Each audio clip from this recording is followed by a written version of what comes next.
Bismillahirrahmanirrahim. Assalamualaikum warahmatullahi wabarakatuh. Alhamdulillahirabbil alamin wa bihi nasta'in ala umuri dunya waddin.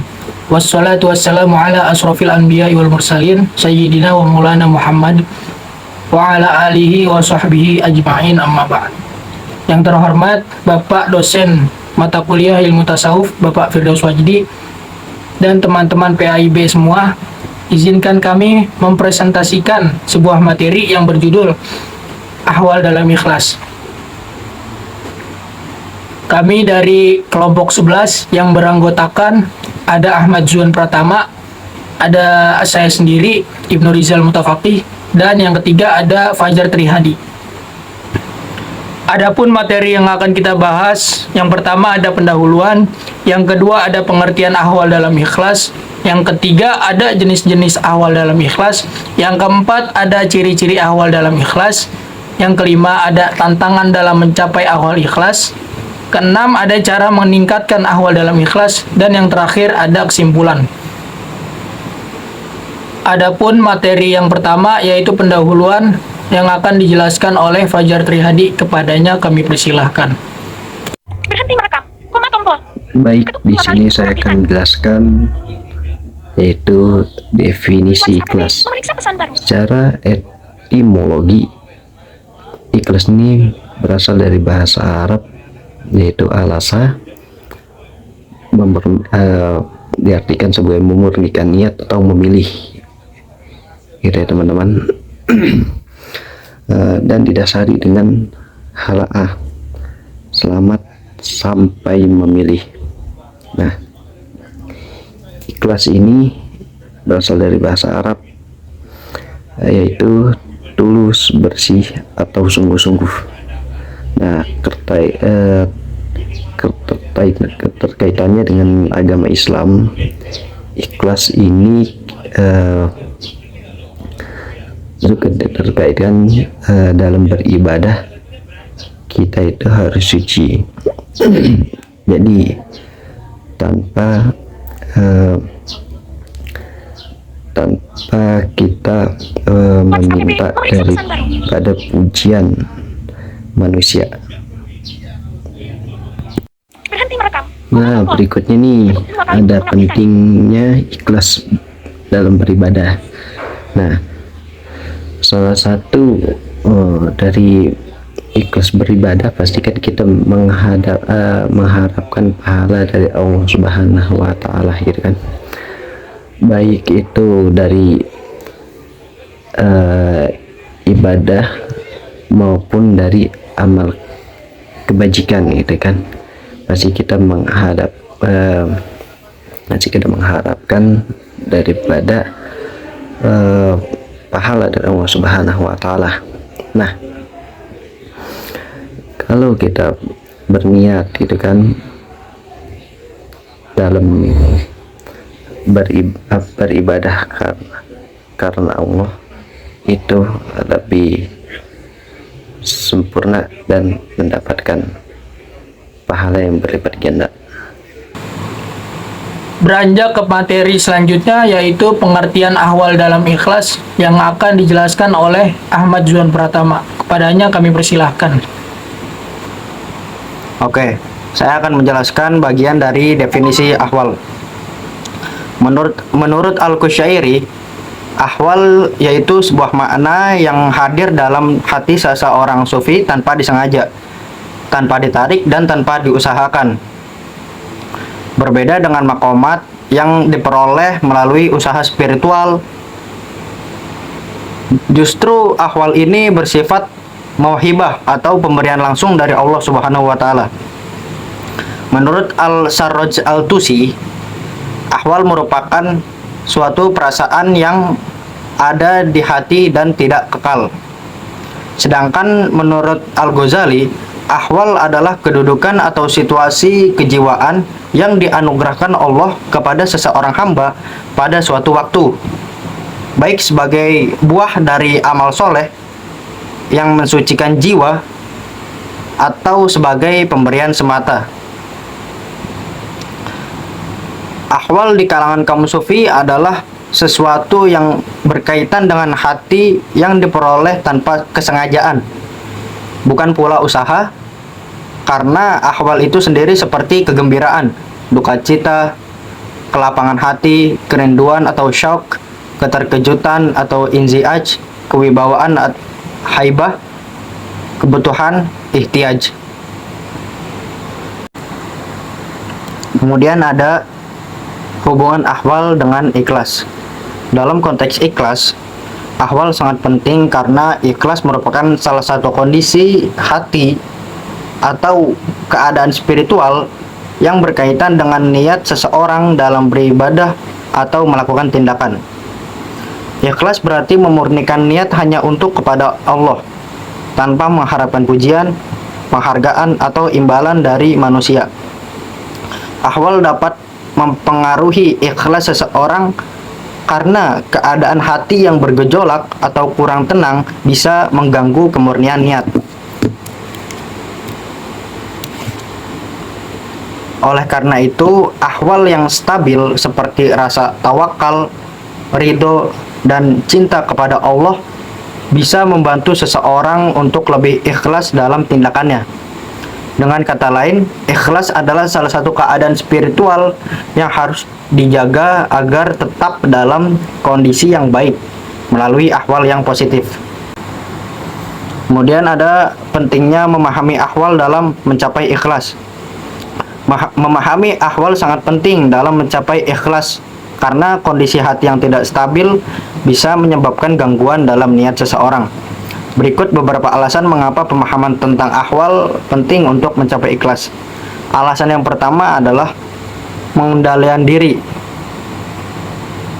Maksudnya, dengan memahami ahwal, seseorang sufi atau hamba Allah bisa lebih mengenal kondisi dirinya. Apakah dia sedang dalam keadaan yang mendukung keikhlasan atau sebaliknya. Ini akan membantu mengendalikan gejolak emosi, hawa nafsu, atau rasa yang bisa mengaburkan niatnya. Yang kedua, jadi pengendalian diri ini penting ya, untuk kita bisa mencapai keikhlasan yang sempurna. Tidak ada rasa sedikit pun untuk mengharapkan imbalan. Yang kedua, ada kesadaran diri yang lebih dalam. Ahwal memungkinkan seseorang menyadari fluktuasi atau perubahan naik turunnya spiritual dalam dirinya, yang menjadi pintu bagi upaya untuk kembali menata niat dan meraih keikhlasan yang sesungguhnya.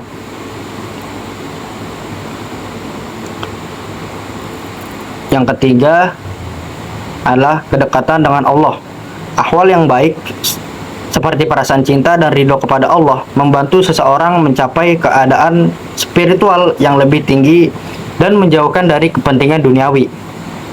Ini sangat penting karena ikhlas hanya bisa tercapai jika seseorang benar-benar melepaskan kepentingan duniawi dan mengarahkan semua perbuatannya hanya kepada Allah. Kemudian ada jenis-jenis ahwal dalam ikhlas. Yang pertama ada ahwal naqd, merupakan kondisi atau keadaan jiwa yang masih terikat dengan duniawi. Perasaan, pikiran, dan tindakan masih dipengaruhi oleh nafsu dan hawa nafsu. Contoh, seseorang merasa senang ketika dia dipuji, seseorang sedih ketika dicela, atau merasa khawatir tentang harta benda. Pada tahap ini, ikhlas masih belum sempurna karena masih tercampur dengan berbagai macam keinginan duniawi. Yang kedua ada ahwal jabarut. Ahwal jabarut dalam ikhlas merujuk pada kondisi jiwa seseorang yang mulai terlepas dari belenggu duniawi dan lebih terfokus pada hubungannya dengan Allah Subhanahu wa taala. Dalam kondisi ahwal jabarut, seseorang ini perasaan dan pikirannya lebih tenang, stabil, dan tidak mudah terpengaruh oleh godaan dunia. Yang ketiga ada ahwal malakut. Ahwal malakut dalam ikhlas merujuk pada kondisi seorang hamba yang mengalami kesadaran mendalam tentang dimensi kerohanian yang melampaui realitas fisik Di sini hamba menyadari adanya keterhubungan antara dirinya dengan Allah serta dengan realitas yang lebih tinggi dan ilahi. Jadi secara sederhananya, ahwal naqad ini kondisi seseorang sufi atau seseorang hamba yang dimana ketika dia melakukan ibadah atau melakukan tindakan masih memikirkan duniawi, masih memikirkan imbalan, belum tahapan ikhlasnya masih belum sempurna gitu, masih memikirkan duniawi. Yang kalau ahwal jabarut ini kondisinya seseorang sufi atau seorang hambanya itu ketika melakukan ibadah atau tindakan sudah mulai terlepas dari hal-hal duniawi, sudah tidak ingin mendapatkan imbalan, sudah mulai terfokus kepada akhirat. Yang ketiga ada ahwal malakut. Nah, di kondisi ahwal malakut ini seorang sufi atau seorang hamba ketika melakukan ibadah dan tindakan itu sudah benar-benar hanya untuk kepada Allah.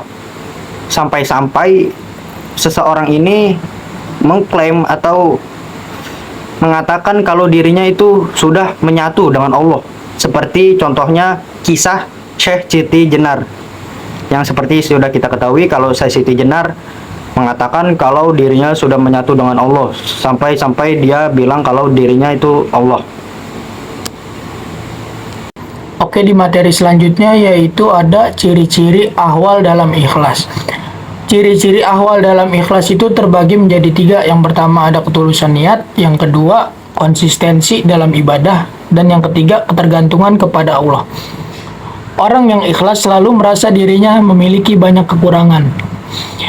Ia merasa belum maksimal dalam menjalankan segala kewajiban yang dibebankan oleh Allah.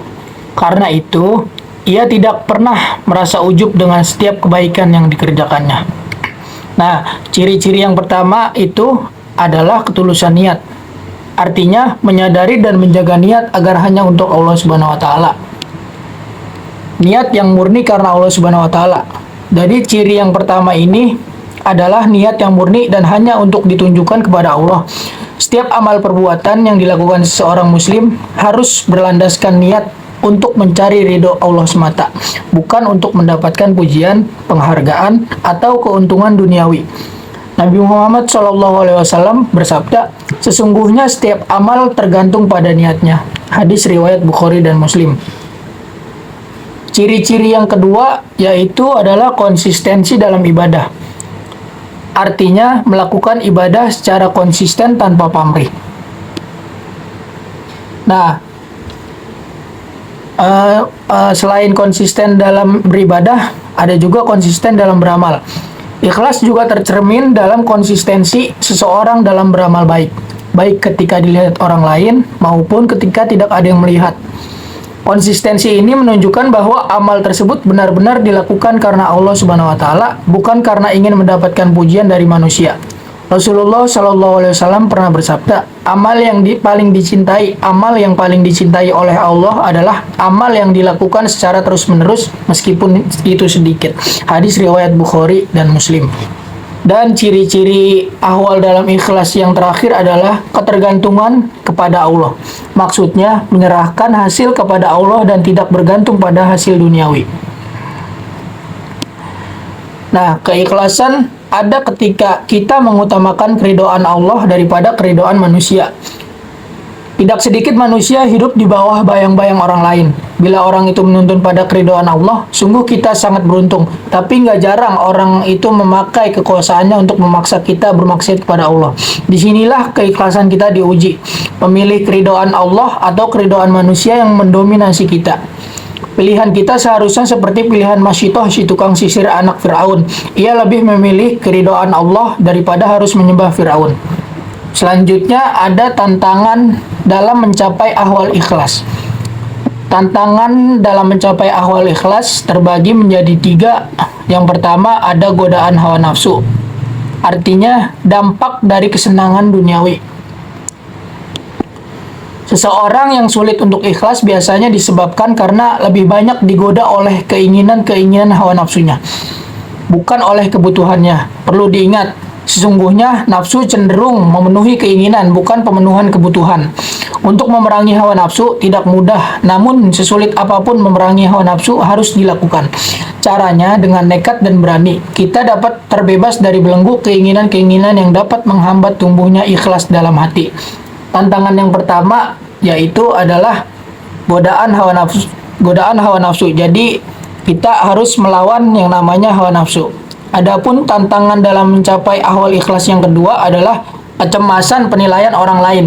Artinya, mengatasi rasa takut dan khawatir tentang pandangan orang lain terhadap kita. Keikhlasan hadir bila Anda takut akan popularitas. Imam Ibnu Syihab Az-Zuhri berkata, sedikit sekali kita melihat orang yang tidak menyukai kedudukan dan jabatan. Seseorang bisa menahan diri dari makanan dan minuman dan harta, namun ia tidak sanggup menahan diri dari iming-iming kedudukan. Bahkan ia tidak segan-segan merebutnya, meskipun harus menjegal kawan atau lawan.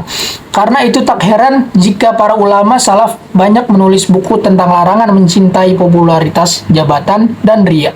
Orang yang ikhlas tidak mudah terpengaruh oleh pujian atau celaan dari manusia. Pujian tidak membuatnya sombong, dan celaan tidak membuatnya putus asa. Hal ini karena ia menyadari bahwa penilaian yang sebenarnya hanyalah dari Allah Subhanahu wa Ta'ala. Dengan demikian, ia tetap teguh dalam kebaikan dan ibadah tanpa terpengaruh oleh pendapat manusia. Jadi tantangan yang kedua adalah kecemasan penilaian orang lain terhadap diri kita. Kita harus mengatasi rasa takut dan khawatir tentang pandangan orang lain terhadap diri kita. Adapun tantangan yang ketiga adalah ujian dan kesulitan. Maksudnya mengelola kesulitan tanpa kehilangan ikhlas di dalam diri kita.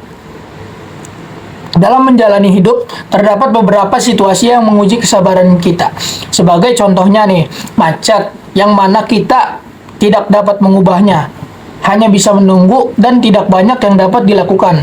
Nah kan daripada menekan klakson berulang kali dengan harapan ada jalan untuk maju atau kendaraan di depan dapat maju, maka kita lebih baik menerima keadaan dengan ikhlas dan tenang.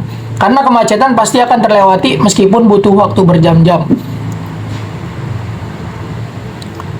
Kemudian ada cara meningkatkan ahwal dalam ikhlas.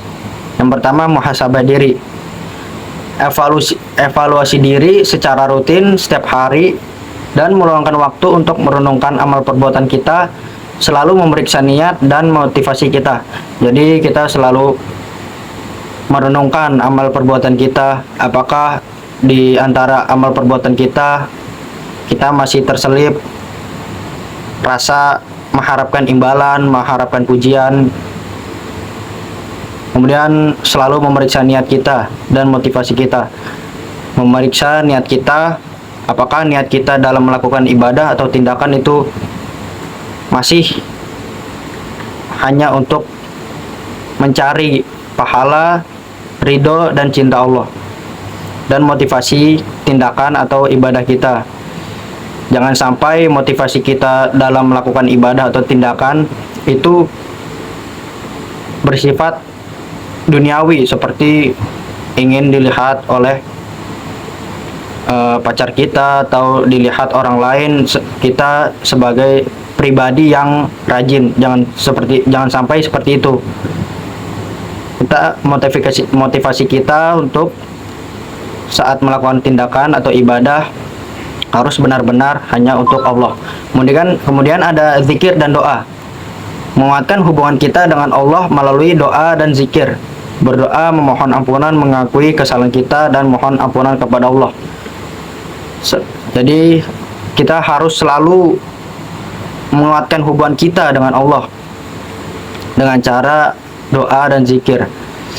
Karena sesungguhnya orang yang paling sombong adalah orang yang tidak mau berdoa.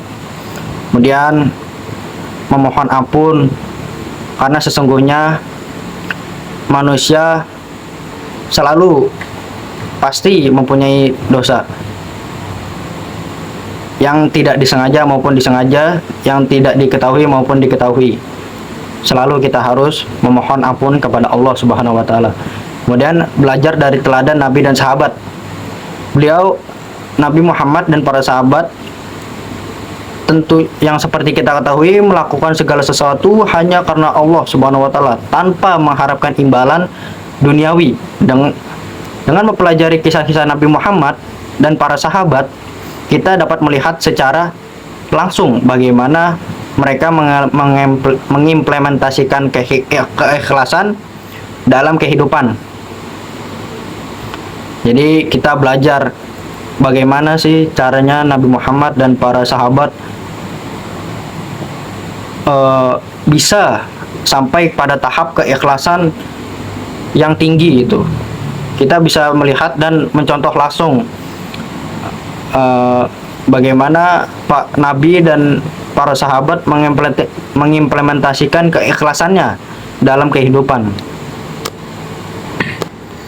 Kesimpulan dalam materi kita pada hari ini adalah ikhlas adalah salah satu sifat yang sangat mulia dan esensial dalam agama Islam. Dengan memiliki niat yang murni, menghindari riya, dan konsisten dalam beramal baik atau beribadah, seseorang muslim dapat mencapai keikhlasan dalam setiap aspek kehidupannya. Mengamalkan ikhlas bukan hanya memperkaya ibadah, tetapi juga mendekatkan diri kepada Allah Subhanahu wa taala dan mendapatkan ridho dan kasih sayangnya. Semoga kita semua dapat selalu berusaha menjadi hamba yang ikhlas dalam setiap amal perbuatan kita dan ibadah kita. Amin amin ya robbal alamin. Mungkin cukup sekian presentasi dari kelompok kami. Terima kasih buat teman-teman yang sudah mendengarkan dan menyimak. Dan mohon maaf bila ada kata-kata yang salah. Kurang lebihnya mohon maaf. Wallahu muwaffiq ila aqwamit thoriq. Wassalamualaikum warahmatullahi wabarakatuh.